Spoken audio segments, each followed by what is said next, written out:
अखिल भारतीय मराठा साहित्य संमेलनाच्या अध्यक्षपदी ज्येष्ठ साहित्यिक आणि पानिपत सारख्या कादंबरीचे लेखक विश्वास पाटील यांची निवड झाली आहे।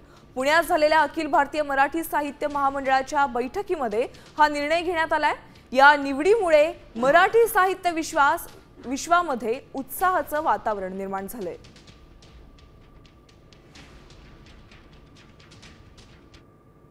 सर्वच घटक समाविष्ट आणि संलग्न संस्थांकडून प्रसिद्ध साहित्यिक विश्वास पाटील यांच्या नावाची शिफारस ही अग्रक्रमाने करण्यात आलेली होती।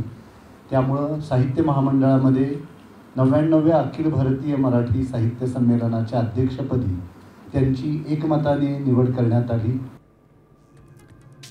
मराठी साहित्य विश्वामध्ये भरीव कामगिरी त्यांनी केलेली आहे। पानिपत कादंबरीमुळे लोकप्रसिद्ध झालेत।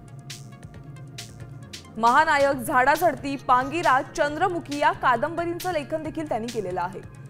Not gone with the wind, Ambi, Gandhi Gita या कादंबरींचं लेखन देखील त्यांनी केलेलं आहे। कलला चौक कथा संग्रह, चलो दिल्ली अनुवादित संग्रह, रणांगण नाटक देखील त्यांनी लिहिलंय।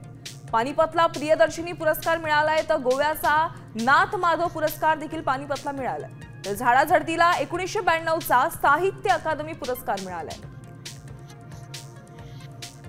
आता isakal.com आहे देशातील नंबर 1 ची मराठी न्यूज वेबसाईट। प्रत्येक अपडेटसाठी isakal.com ला नक्की भेट द्या।